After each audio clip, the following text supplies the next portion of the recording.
All right, good morning. This is a special meeting of the members of the State Liquor Authority. Today is September 12th, 2019.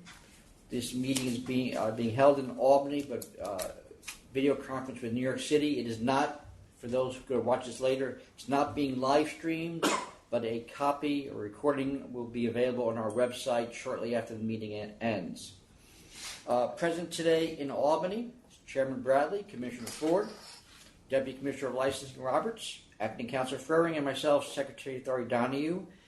In New York City is Commissioner Pham, and we are here today with one matter.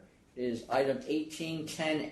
It's a request from Council's office for an emergency summary order of suspension regarding Mozzie Nightclub, Inc.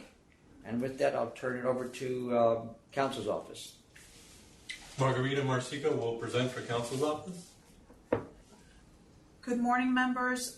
Council's office is before you, recommending that you issue a summary order of suspension as to Mozzie Nightclub, located in the 102 precinct in Richmond Hill, Queens, at 130-35 91st Avenue.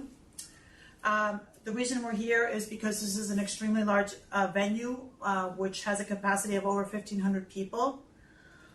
On September 2nd of this year, at about 4:27 in the morning, there was a triple shooting about a block away from the licensed premise, where one patron was murdered and two other patrons were seriously wounded in the shooting. The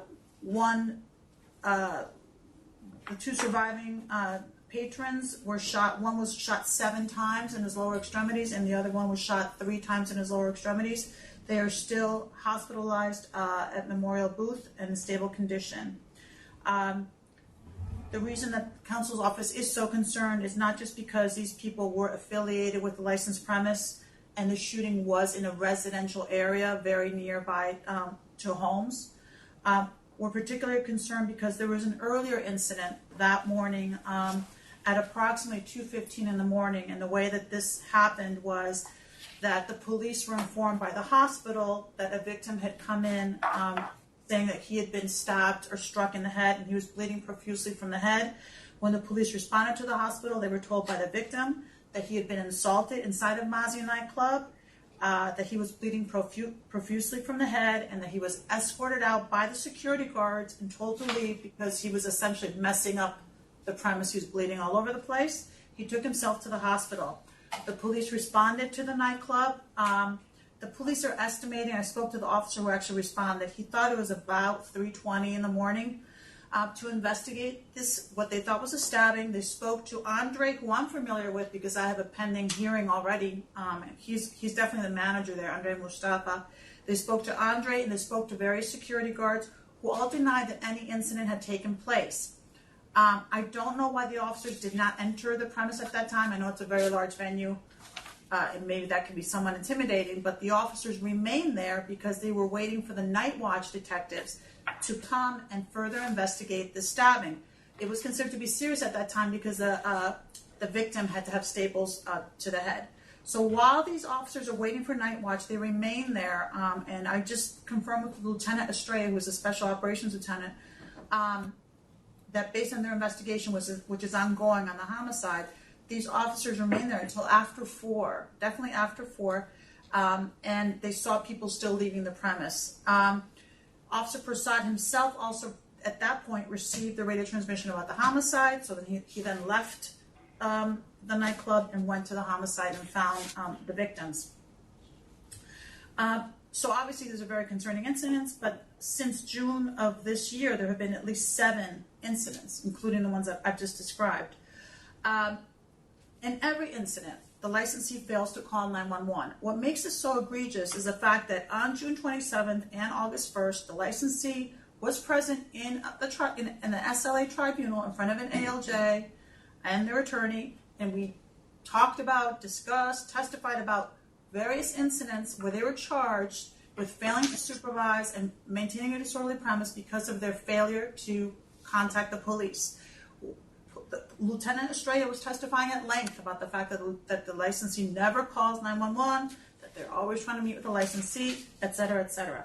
We also know that aside from being on notice that they're not doing things correctly through the hearing that we're conducting, then on May 28th, the police also met with Sharon, who is Keyshawn, who's allegedly the manager. She seems to run the show from all the evidence we have. She was present at the nightlife meeting, and they were also lectured on the necessity of calling 911. So clearly the fact that they're not calling 911 is an intentional act by them to conceal what is going on, and that's what makes them so dangerous. We see a whole series of incidents that have been listed in the memo that I don't need to repeat in great detail, but just after our last session in the hearing, there was yet another incident. August 24th at 2 a.m., the victim says he was punched and kicked about the head. He went to the hospital. The victim walked into the police station on the next day after he got out of the hospital. No 911 call from the police, as confirmed by the sergeant that I spoke to.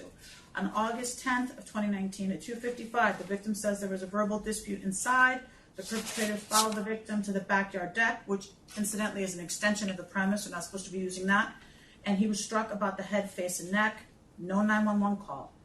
And then July 5th, at 12:41 p.m., two patrons made a walking complaint, two females, that they had been involved in a dispute at the licensed premise. One female was slashed, the other one was cut in the shoulder. There was no 911 call. And this just follows the same pattern that I'm all currently litigating in this case pending 129368. So they're not cooperative. I don't care how many nightlife association meetings they call or what charities they donate to, because apparently they are somewhat charitable. They don't seem to be cooperative in the sense that the SLA requires. Also, we have fire life safety violations that have been found, and most of these are very serious, especially for a large venue such as this. They have no public assembly permit. They have failed to replace red exit lights. They've covered the alarms. I mean, the list just goes on and on and on. And the most concerning thing is that these are repeat violations. So clearly this licensee just does not care about these violations. And that, again, is particularly concerning because of the size of this venue.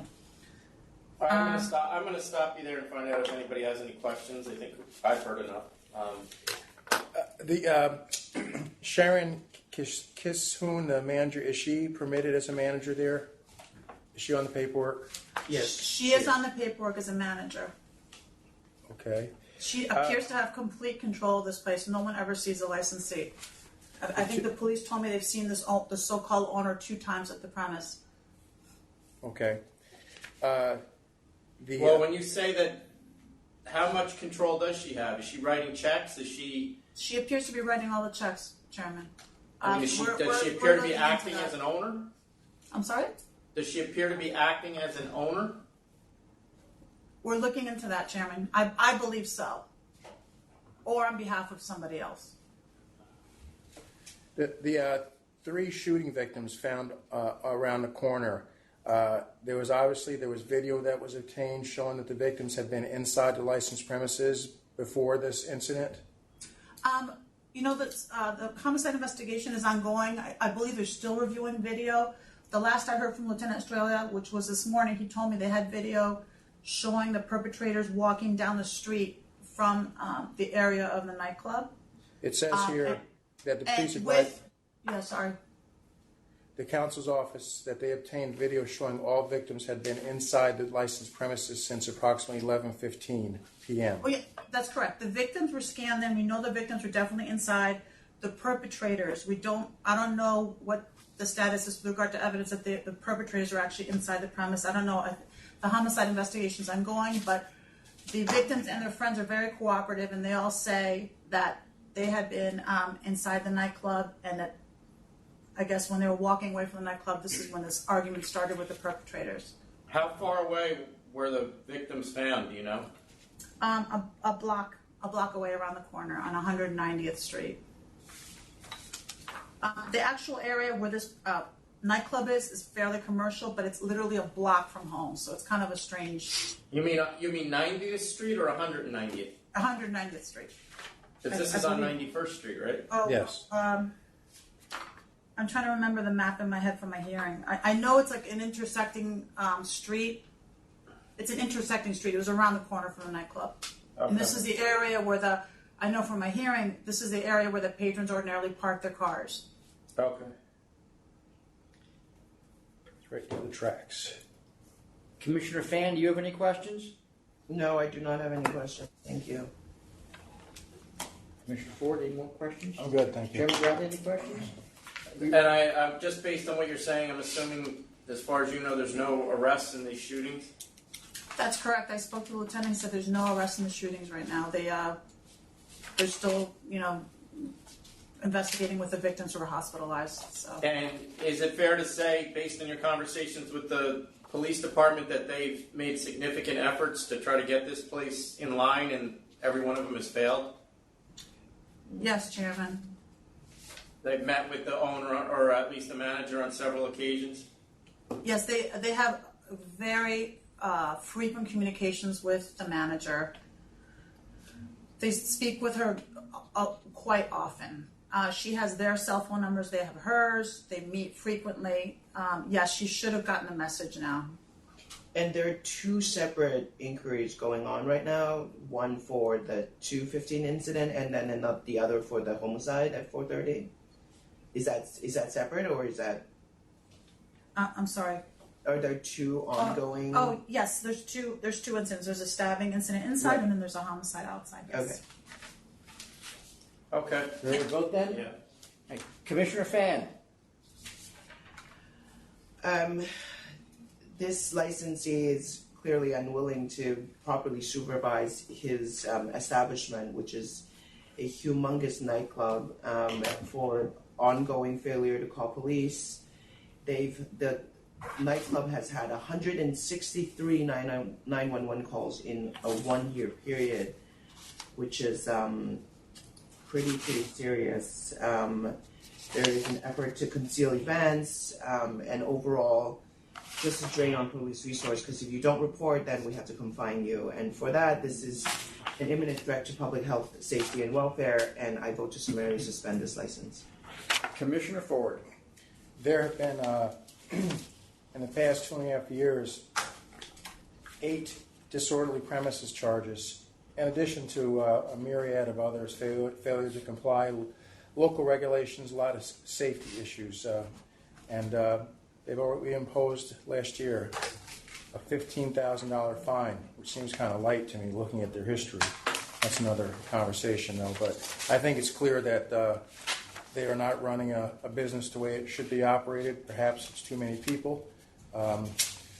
There's something going on, so I think we need to put a stop to it for the time being at least, and I vote to summarily suspend. Chairman Bradley.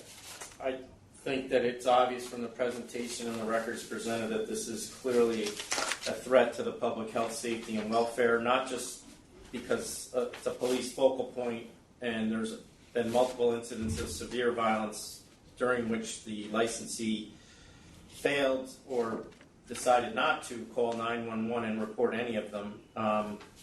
But contributing to that is during the March operation, it became clear that this entire premise is a fire trap.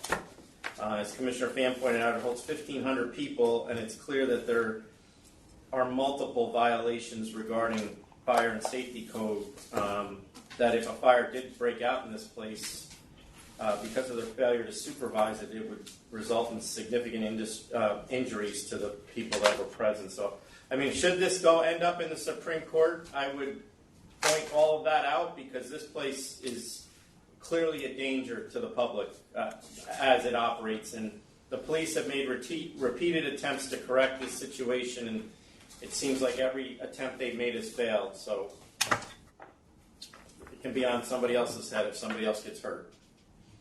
All right. I have no other items. Chairman, do you have anything else? No. All right. Then that being the case, we are adjourned. Thank you. Thank you.